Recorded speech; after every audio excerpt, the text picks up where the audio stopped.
2020년 11월 6일 중도층 절반은 민주당 서울시장 공천을 잘못한 일이라고 한 보도가 나왔습니다.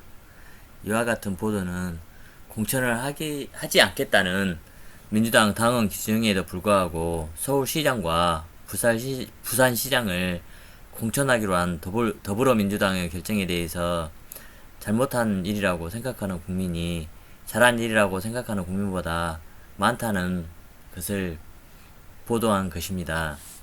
특히 중도층에서는 잘못한 일이라는 평가가 압도적으로 높았다고 합니다.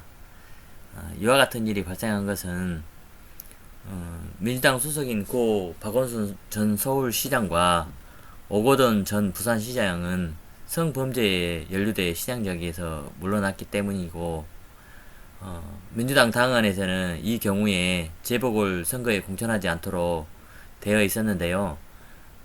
민주당이 당헌을 개정하면서까지 공천을 강행한 결정에 대해서 국민들이 이걸 선뜻 납득하지 못하고 있는 것 같습니다.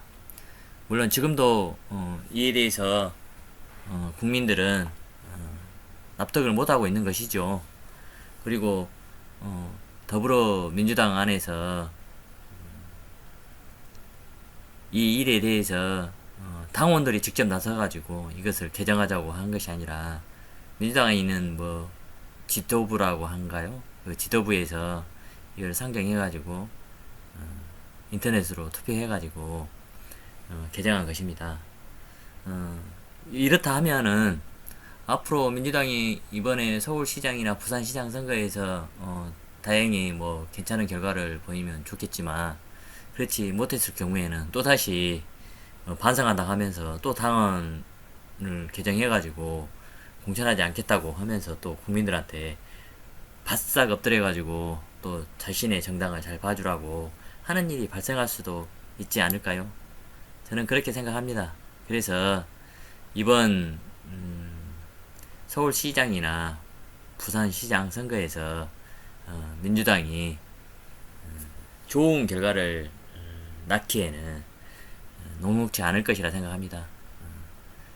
정당이 자기들만 정치를 하는 줄 아는데 사실은 국민들도 그에 못지않게 얻는 수준으로 정치 수준이 올라가고 있거든요. 그래서 이번에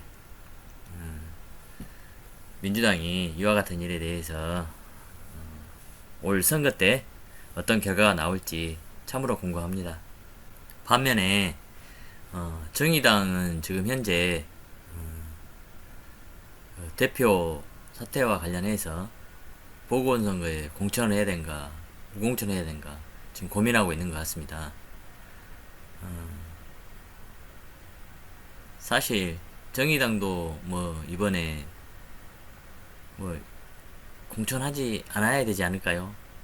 당헌에 있든지 없든지 간에 진보정당의 색깔을 대고 있고 또 여성 권익에 대해서 노력하고 있는 정당을 표방하고 있기 때문에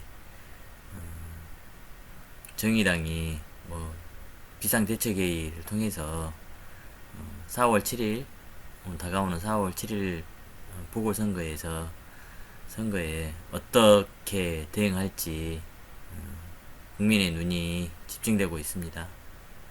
사실 저 같으면 정당이 바로 눈앞에 이익이라고 할까요? 이익이라기보다도 눈앞에 있는 정치 사안, 선거라는 커다란 사안을 놔두고 후보자를 내지 않기 쉽지 않지만은 그래도 먼 미래를 본다면 후보를 내지 않는 것이 정의당에 좋지 않을까 저는 생각합니다. 그리고 박원순이나 오거돈 시장을 정의당이 강력하게 비판하지 않았습니까? 그러면 이번에 이런 선거 그것을 원인으로 해서 선거를 하기 때문에 무공천하는 게 정의당의 존재 목적이 있지 않나 그렇게 보여집니다. 여하튼 간에 성추행 사건과 관련해서 아마 올 4월 7일 선거는 그 이슈로 부각되지 않을 수가 없습니다. 그리고 그와 같은 정치인들이 이제는 우리 대한민국의 정치 역사에는 두 번 다시 나오지 않도록 해야 된다고 생각합니다. 그래서